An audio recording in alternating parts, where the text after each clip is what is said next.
Sveiki, be abejo populiariausia tema šiuo metu yra Gintautas Paluckas ir jo skandalas arba pučiamas skandalas. Nežinau, kaip reikėtų reaguoti. Nuo pat kadencijos pradžios primenu jums, kad dabartinė opozicija, tai reiškia Liberalų sąjūdis ir Tėvynės sąjunga, jie kažkaip daro tuos visus susirinkimus, mitingus ir visaip kaip bando diskredituoti šitą vyriausybę. Bet yra, aišku, dėl ko, negali sakyti, kad čia šiaip tuščiai kabinėjasi, daug kliurkų, pati Gintauto Palucko kandidatūra, jau tuomet reikėjo suprasti, kad tikrai kels klausimų, kels įtarimų, bus prie ko prikibti, ta jo teistumą tikrai primins nuolatos, visos kadencijos metu, nesvarbu, kad daug metų praėjo. Ir dabar mes matome, kad tiesiog vis tiek žmogus nugyvenęs tiek metų, jeigu pakapstysi, tikrai rasi, nešventas yra gintas. Ir dabar tas kreivas šleivas, tyrimas, bet jisai keliauja pirmyn. Kodėl kreivas šleivas, pabandysiu irgi pasakyti savo nuomonę, visiškai neprivalu jums su ją sutikti, normalu, jeigu turėsit kitą, labai gražu ir taip žmonės ir bendrauja, bet kadangi turiu galimybę savo YouTube kanale pasakyti savo nuomonę, tai aš ir norėčiau šiek tiek ir išsiplėsti. Dėl Gintauto Palucko, kas yra tam tyrime inkriminuojama, kad, pavyzdžiui, negali paaiškinti, už kokius pinigus nusipirko tą savo butą. Ir tas iš tikrųjų keista ir man, nes tiesiai šviesiai pasakysiu, kad gyvenu netoliuose ir savo butą aš pirkau 8-9 metų sandoroje, bet svarsčiau tikrai rimtai keisti į tą, kuris dabar nusipirko Gintautas Paluckas. Vėlgi, ten nėra vienintelis butas, ten yra toks blokas, toks namas iš kelių butų, tas kelių tai, man atrodo, 6 ar net 8. Aš dabar gyvenu tokiam name irgi, kad ir kotedžas, bet iš 21 buto, bet pakankamai panaši kaina yra mūsų butų ir laikotarpis vis tiek yra pakankamai vienodas. Tai aš, pavyzdžiui, neturėčiau problemų aiškinti savo deklaracijose.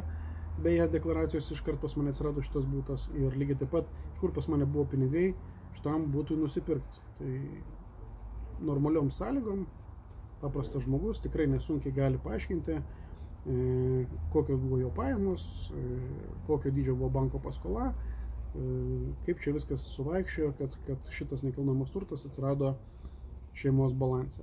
Tai šitas dalykas ir man pakankamai keistas.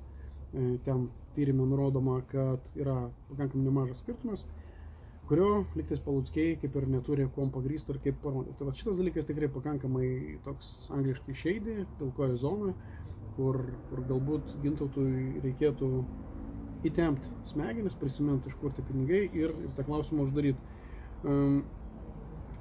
Tyrime irgi labai kažkaip inkriminuojama, kad neva buvo duodamos paskolos, tas verslas sudegino krūvą pinigų ir labai keista iš tikrųjų, kai rimti dėdės ir tetos, kurie vykdė šitą tyrimą, tokiais rimtais veidais, panašias nesąmonės pasakoja.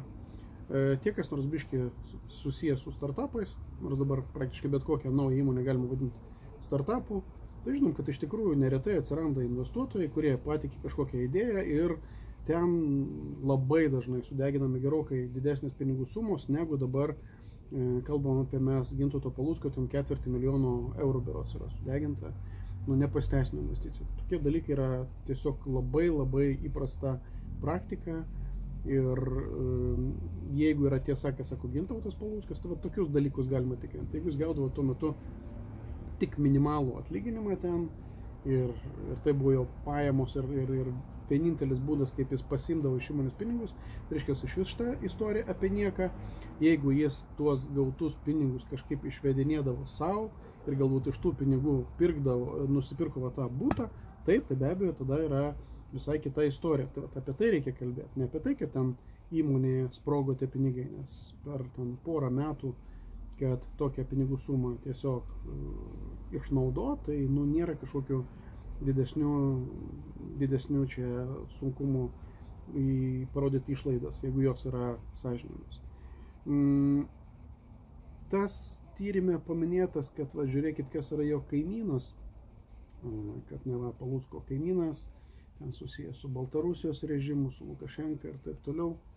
Blembaškai, žinokit, aš dabar vaikštu ir su kaimynais mes irgi vieni kitus trolinam, ar mes vienas kitą pažįstam tiek, kad galėtume pasakyti, kas ten su kuo susijęs. Aš gyvenu šitoje vietoje dabar jau kiek, 16 metų, 17 metų. Aš nežinau, aš nepažįstu visų kaimynų tiek, kad aš galėčiau net pažinoti jų draugus. Kaip man tą dalyką padaryti? Aš net neįsivaizduoju, aš jūs matau, sveikinuosi, bet garantuoti už kažką, nežinau, ar man reikėtų pasakyti, koks mano kaimynas, kokias įmonės pas save registravęs, ar jos funkcionuotus ar ne. Tai yra tiesiog neįmanoma sužinoti, jeigu tu nelendi registrų centrą, jeigu neperki papildomų ataskaitų, tai yra tiesiog neįmanoma. Lygiai taip pat kaip mano 20 kaimynų tikrai nežinos, kokios įmonės pas mane registruotos, nes registruota ne viena, registruota ir mažoji bendrija, registruotos ir keletas VŠI, apie visas informacija deklaruota, tikrai jeigu kažkam įdomu ir labai nesunkiai susiras, bet tuo turi domėtis. Natūraliai taip nesigauna, kad aš dabar irgi visų savo kaimynų šukuočiau ir klausčiau jų, kokia pas tave registruota įmonė ar neregistruota. Taip toliau. Tai vat, jeigu ten yra kažkokie galbūt bičiuliški santykiai, verslo santykiai, tuomet, kaip ir privalu pasidomėti, su kuo tu darai biznį, su kuo tu kartu sumeti pinigus galbūt į krūvą. Visais kitais atvejais, jeigu yra tiesiog kaimynai, nelimpa man šitas argumentas. Ar jis galėjo žinoti? Galėjo žinoti, vėlgi ne pirmą kartą jis yra politikoje. Ar privalėjo galbūt šiek tiek daugiau domėtis, su kuo jis bendrauja, negu paprastas žmogus? Be abejo turėjo, nes tai yra visi šitie faktoriai, jie susideda į krūvą ir kažkada vėliau tu esi elementariai pažeidžiamas. Pažeidžiamas ta prasme, kad iš tikrųjų prieš tave turės kažkas nuolat, jeigu ne kompromatą, tai yra kažkokia tokia informacija iš pilkosios zonos, kur tiesiog galės prikišinėti. Turės ką skelbti per įvairias žiniasklaidos priemonės. Nuolat turės įteisintis. Tai ar žmogus einantis į politiką turėtų vengti visokių tokių ryšių? Be abejo, turėtų vengti. Ar kažką viską turėtų deklaruoti? Be abejo, viską turėtų deklaruoti. Man pačiam irgi labai neskaniai atrodo, kai ten, pavyzdžiui, į turto deklaraciją, kai tu kandidatuoji merus, nededi savo būtų. Tai yra tiesiog neįmanoma. Ką tu pamiršai savo pagrindinį būstą deklaruoti? Taip negali būti. Taip man irgi gal atrodė kreivai, kai aš kažkada tik įsigijau būtą, dėjau jį į deklaracijas ir tam rodyt, kad sumokėjau 200 000 eurų. Tuo metu tai buvo didžiuliai pinigai. Kažkur gal net atvirkščiai kreivai galėjau atrodyti, vos ne iš kur pas šitą vaikinuką tiek pinigų, bet tai buvo, dirbau per kelis darbus, buvo tokios tuo metu pajamos, visos jos oficialios deklaruotos, tai kodėlgi ir ne. Tai vat, šitas dalykas, kad nedeklaruoja būto, jisai yra kreivas. Tai, kad pavyzdžiui, galbūt įvyko akcininkų pasikeitimas ir tik tuomet naujas akcininkas, jisai suprato, kad reikia, nebuvo pranešta registrų centrui. Vėlgi, tai pasikalbėkit su kokiu nors verslu, pasikalbėkit su kokiu nors buhalteriu, jūs pamatysite, kad dažnas atvejis. Man pačiam teko perimti įmonę, žiūri, kad ten yra bardakas, tiek buhalterijoje, tiek yra bendravimui su valstybinėm institucijom. Tai yra tikrai normali praktika, nežinau, ar reikėtų ją kažkaip ir sureikšminti. Ir galiausiai, kam naudingas visas šitas skandalas? Šitas skandalas be abejo naudingas Tėvynės Sąjungai, parodyti, kokia trapi yra šita valdančioji koalicija, kad jinai yra kreiva, šleiva ir ten vienas kitą dengia, visi banditai vagys ir taip toliau. Vėlgi čia šaržuoju ir palieku jums spręsti iš tikrųjų, kaip jūs tą reaguojat. Kitas dalykas, vis labiau girdim nuomonių, kad jinai naudinga ir patiems socdemams. Kad Neva Paluckas, tai yra vis tiek tam tikra kitokia hebra, dovanokit už mano lietuvių kalbą, sunkiau su ja susikalba seniai ir seniai, kabutėse, norėtų Mindaugo Sinkevičiaus partijos pirmininko postą. Taip, kad nenustebčiau, kad ir jie prisideda prie to, kad Gintautas Paluckas tiesiog kažkurio momentu pajaustų, kad jam per daug yra įtampos, atsistatydintų ir tuomet būtų garbingai su fanfarom išrinktas Mindaugas Sinkevičius partijos pirmininku. Taip, kad gali būti, kad ir vėl Jonavai teks rinkti naują merą.